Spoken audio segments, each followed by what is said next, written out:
Okay, welcome back to video 3. So today, this is what we would have continued doing in class, but obviously with the changes that have occurred, I'm now going to just continue instruction through these videos and pose more questions to you in this method. So you'll be able to still interact with me as close as we can to what we would do day to day.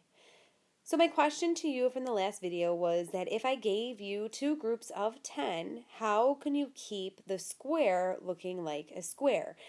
So if we think about having just this group of 100 here and this group of 10, if I gave you two of those, in order to keep it looking like a square, the answer would be if I put one here, that would make the side of the square 11 because it would be 10 and then one more. So in order to keep it a square, I would have to make this 11, then I'd have to make this side 11 because remember a square is the same on both sides. So whatever I add to this side here, I'd have to add the same number here to continue looking like a square. So then we would have, if you can picture it, the group of 10 here and a group of 10 here. In order to be a complete square, we would just be missing one little block here because we would have added 11 here and 11 here. We would have needed one more individual block here to complete the square. Okay, so then the next one said complete the square below, and notice you will need to add something to the picture in order to complete the square. So again, think about this. We've got 100, so 10 by 10, and I've got four groups of 10. Well, in order to make it look like a square, I got to add one here, then I'd have to add one here. That can keep going back and forth for any number, and it'll still look like a square if I just add to both sides. So 2 on this side and 2 on this side. So then we would need to fill in the block, and I'll draw a picture to represent this.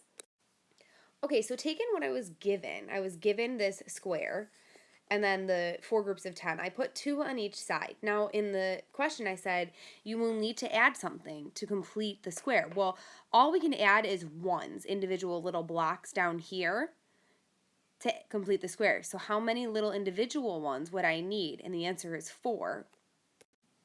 Okay, so hopefully you can see that here. We would add 4 little individual ones, and now I would have a complete square, all the same on each side. So now let's look down at the question below this. So when we looked at the example above, we used a group of 100 and groups of 10, but we will sometimes just know that we have a square of an unknown length. And then we know that we have a group that will cover the side of it as shown. So we have, this would be our unknown side length. So this would be x squared. So I would put an x on the side here. So we have x times x on the sides, which makes it x squared. And then we have one more group of x.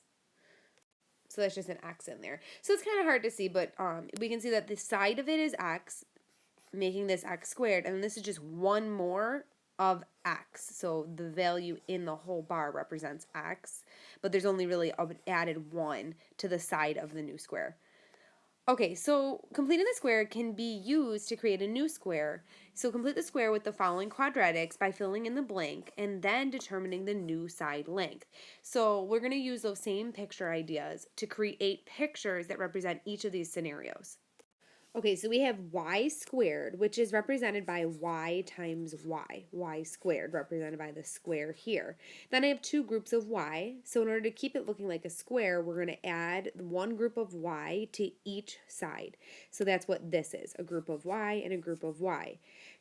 How many would I need to add in to complete the square? Well, if you can see here down in the bottom, if I add one little block, that would complete the square. So I'm going to add 1. So I added 1 to complete the square. Now what's the new side of the square? It's no longer just y times y, but it's now y plus 1 more. So the side is y plus 1. Okay, so now we just have the same idea for each of the next ones. So the next one is x squared, so I'm starting with a square, and then I'm adding 8 groups of x. How would I make it look like a square? So now when I had 8 groups of x, what I needed to do to keep it looking like a square, since this was x and x, squares are the same on each side, so I had to add half on each side. So 4 on this side with 4 on this side. So now the question is, how many do I need to add to complete the square? And also, what is the new side of my square? So first let's start with what fills in the blank. How many little individual ones would I need to put in here? Okay, now yours might look a lot better than mine does, but we needed to add enough to cover this side and then all the way across. So we added 16. So now what is the new side length of my square that I have just created? It used to be x and x, which made it x squared. Now the side is x plus 4 more, so the side is x plus 4. Okay, now continue through with this. So the next one, I've got x squared, and I've got 6 groups of x. I want you to give this a try to figure out, what do you think we would need to add, and what is the new side length? Okay, so as you can see from my drawing, when I have the x and the x to represent the x squared, and then 6 groups of x, I needed to put 3 on each side in order to continue looking like a square. And then how many would need to fill in the space that was missing out of what was originally given to me? And that would be 9 little individual cubes that would be added to what I already had in order to complete the square, making the new side x plus 3. Okay, one more example. Hopefully these 3 have helped you. I'm going to let you try this one again on your own. So the question is, how many would I need to add? And then what is the new side length? Okay, so my picture here shows the y squared, which is just y times y. So this represents y squared, this block right here. Then I have 10 groups that are y in length. So that means that it matches the side of the square. So I have 10 of them, 5 on each side. 1, 2, 3, 4, 5 would make it still a square. But then if I don't add anything to my picture, that would mean that I only have this piece and the groups. It's not a complete square, so I had to add little individual ones to complete the square. How many? 25. If you counted in here, it would be 25 to complete the square. So I add 25, then I have a complete square. So I just put a blue square over the top of it to show you now I have one complete square. So when I look at the side of the blue, it's no longer y times y to make the square, which was our original y squared. Now it's y, but to get to the end of the new side of the square, I have to add 5. So this is y plus 5, and this is y plus 5. So the side length is just y plus 5. So now, when we talk about the square though, the side is y plus 5, but how can I represent the square? It's y plus 5 times y plus 5. So when we talk about the square, it's y plus 5 times y plus 5, which can also be written as y plus 5 squared. So the square is represented as y plus 5 squared, and that'll help us when we get into the next problems. So now this next part says, when talking about equations, we include an equal sign. Therefore, if we are adding something to the picture and want it to stay equal, what will we need to do? So let's think about this as just completing the square again. So I have this y squared, and if you want to draw the picture, if that helps you every time, go ahead and do that. So I have the y squared, and then I have 24 groups of y. So how did we make it look like a square still? Well, we added half on each side. So half of the 24 would mean 12 would need to go on each side of my square. So you can see by my drawing that I've added the y and y, that's the y squared here. And then I have the 24 groups of y, so I split it so there's 12 on each side. And then the question is, well, how many would I need to fill in this big square here? Well, that would be 144 because it would be 12 on this side times 12 on this side to then cover the entire area that's missing here. So I would add 144. But my question was, what do I do if now it's an equation equal to 0 and I want it to stay equal? Well, in order to remain equal, so when we add 144 to the one side, we have to add it to the other side also. So now it'll still be the same thing. So we're going to go ahead and look at how we can go further. So now we'll do the same thing, but we're going to go a step further. So the first thing that I need to do is, when we were talking about all those example questions, all we had to manipulate was the groups with the variable on it, no extra number. So the first thing I'm going to do is put all of my v's in this case, or any term with a variable, on one side of the equation, and then any constants we're going to move to the other side. So my first step here is going to be subtract the 9 to the other side of the equation. Now I'm going to do one other thing in this step also, which is to add these blanks. Now the reason I added a blank here was because, remember, when we talked about completing the square, it wasn't complete with just what we had, the groups of v squared and v. instead, I needed to add something to my picture. So I put a blank here because I need to add something to complete the square. And remember, we just talked about if I do something to this side of the equation, I have to also do it to this side of the equation. So whatever I put here, I'm going to also put here so that I can keep the equation equal to what it was originally. So now the question is, what do I need to add to complete the square? Now, if it helps you to draw the picture, go ahead and draw the picture every time. I'm going to have my v squared and then the 10 groups of v, putting half on each side. So I have the v squared and then the 5 on each side. So how many would I need to add down here to complete the square? Well, 5 on each side, 5 times 5 would be 25. So I need 25 to complete my square. Then remember, that goes back to the equation. I needed to, once I used this, I figured out, okay, what did I need to add to complete the square? And it's 25. So I put it in my equation, plus 25 and plus 25. The whole point of this is so that I can make this trinomial look like a binomial squared, or the new side of my square. So what is the new side of my square? Well, it was y and then 5 more. So the side of my square now is, v plus 5. So I can rewrite this trinomial as v plus 5 times v plus 5, or v plus 5 squared.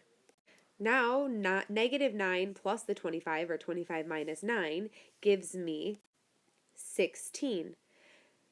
Then we need to get v by itself in order to solve for the variable. So what's happening to v? We're adding 5 and then it's being squared. So do the opposite in the opposite order. So first we're going to square root both sides. So on the left side here, the square root is going to cancel with my squared. So I'll be left with just v plus 5. Now on the right side, remember, when we take the square root, it can be a positive 4 or a negative 4. And this comes back to where we talked about this is a degree of 2, meaning it'll have 2 answers. So it comes from this, where the square root of a number can be either positive or negative. So we're going to put v plus 5 equals plus minus 4, because the square root of 16 is 4. So 4 squared is 16, but negative 4 squared is also 16. Okay, now just continue to work to get v by itself. So instead of add 5, we'll do the opposite, subtract 5. So subtract 5 to both sides. So now this gives me negative 5 plus minus 4, which I can write in 2 different ways. One is to do negative 5 plus 4, and the other is to do negative 5 minus 4. And those are going to give me my 2 answers. Then I can do that math. Negative 5 plus 4 is going to give me a negative 1, so that's one of my answers. And then negative 5 minus 4 is going to give me negative 9, so that's my other answer. And remember, you can just box those two as your answer, or you can rewrite it in set notation saying that v equals the set of numbers, and then the negative 9, comma, negative 1. Because remember, we always write these from least to greatest, and negative 9 is smaller than negative 1. So either way is fine. Either box your answers in the step above, or write it as a set notation, and then that's your answer. Okay, so sometimes these answers will just come out nice, and we'll have whole numbers answers written this way. Other times, they'll come out as fractions or decimals. Now, in cases where we have an irrational number or a square root we can't take the square root of, we'll need to simplify the radical instead. And we're going to do an example like that with number 2 over here. So the first step, again, I only want to manipulate the variables. So I'm going to move the 35 to the other side. Now in the next step, I've had the 35 moved over, so 0 plus 35 is 35, and then the blank. Remember, the blank is because I need to complete the square, but in order to complete the square, I have to add something to the picture, and if I've added something to the picture, then I need to add it to the other side in order to remain equal. So let's go ahead and draw our picture, the h squared and the 22h, so that would mean we're going to put half on each side to make it continue looking like a square. Okay, so off to the side I drew my picture with the h squared, or h times h, and then 22 groups of h means half on each side, so 11 and 11. Now to fill in and complete the square, I would actually need 121 blocks. Remember, that's 11 times 11. So the 121 is going to go in the blank, but remember, since I've added it to one side, I must do it to the other, so 121 will be added on both sides. Now remember, the whole point of doing this is so that we can write this trinomial as a square binomial times a binomial, or a binomial squared. So the new side of the square here was h plus 11, so we're going to write h plus 11 squared. Now on the other side I have 35 plus 121, which is 106. And then we need to ask ourselves what's happening to h so we can do the opposite to solve for it. So h is being added to 11 and then squared. So to do the opposite in the opposite order, we're going to first square root both sides. So now on the left side, I'll be left with h plus 11. And then when I go on the right side and try to take the square root of 156, I can't do it because 156 is not a perfect square. So I end up with a long icky decimal, showing me that it's an irrational number. So instead of doing the square root of it, we're just going to leave it as plus minus, because again, remember, it can be a positive or a negative, square root of 156. We will then simplify this at the end, once we've gotten h by itself. So now we need to subtract 11 to both sides. So when I've subtracted the 11 to both sides to get h alone, I end up with h on one side and then negative 11 plus or minus the square root of 156. Now remember, the last unit we talked about was simplifying radicals. So off to the side, I'm going to simplify this radical. You could do it in the step underneath here, but I would just have to keep rewriting the negative 11 plus minus. So I'm just going to go off to the side and say, okay, I have the square root of 156. I want to simplify the radical.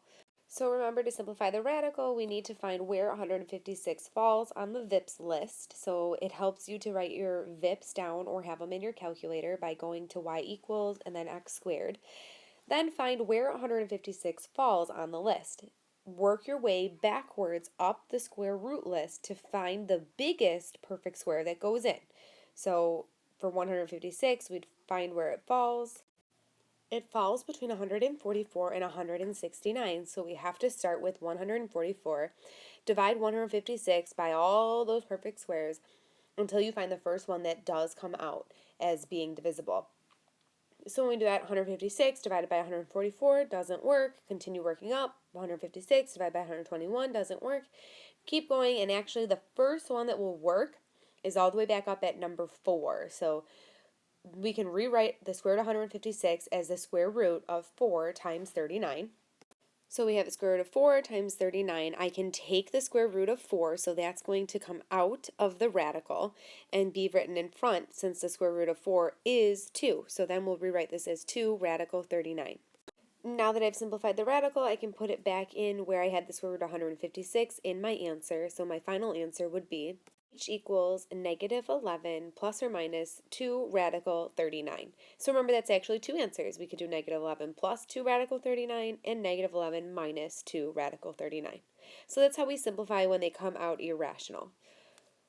Okay, let's look at number 3 here. So we already have t squared plus 6t on one side and the 43 on the other. So what I'm going to do here is just put in my blank on each side so that I can complete the square. I already have the variables that I can manipulate on one side, so now I just need to put the blanks in there to complete the square. So I've rewritten them with the blank. Now, if you want to continue drawing the picture and it helps you to understand what to do, you can absolutely continue doing that. I'm just going to try these two without drawing the picture and see if you can complete it along with me. Now, if you need the picture, go ahead and draw the picture off to the side. So I have t squared plus 6t. So if I can picture 6 groups of t, how many would I need to put on each side? That would be 3 on each side, which would mean I would need to add 9 to complete the square. So plus 9 to both sides. Okay, now thinking back to the square that I've completed, when I had the 6, I put 3 on each side, so the new side of the squared is actually t plus 3. So I'm going to write t plus 3 squared.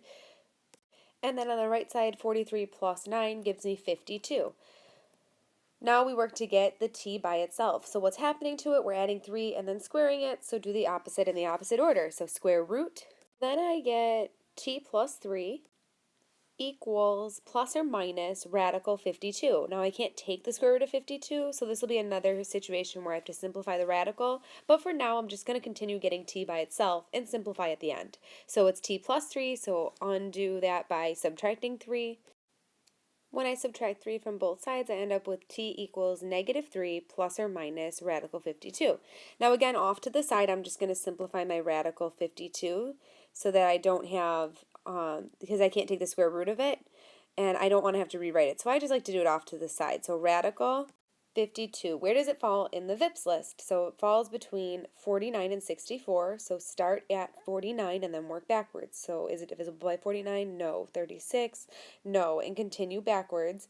And then we'll actually find that the first one that works is 4 again. So I'm going to break radical 52 to radical 4 times 13.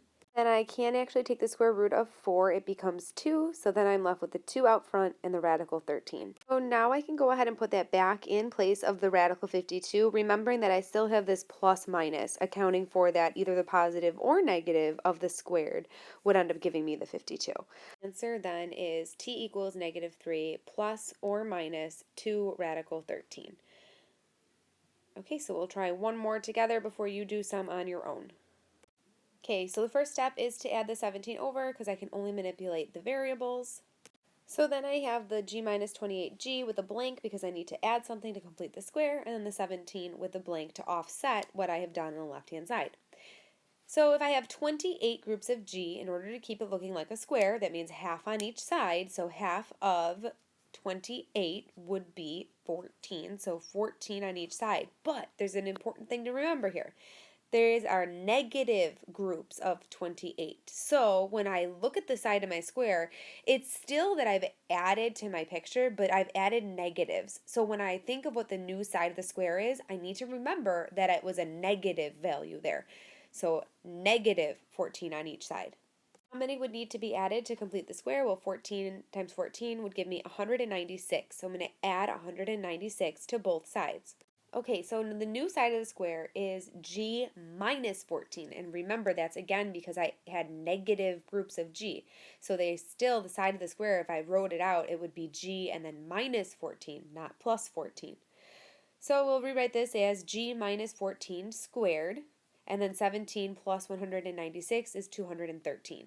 Now solve for g by first taking the square root of each side, left with g minus 14 equals plus or minus radical 213. Then we just can't take the square root of 213, so we keep going, add 14 to both sides. 14 plus or minus radical 213. Now I can try to simplify that radical also, starting with where it falls on the VIPS list and working backwards, but there are no perfect squares that go into 213, so this is my final answer. G equals 14 plus or minus radical 213. Okay, so you'll try some of these on your homework and then check your answers. If you have any questions, don't hesitate to send me pictures or questions through Remind, and I will help in any way that I can. Okay, hope to hear from you soon. Have a good day.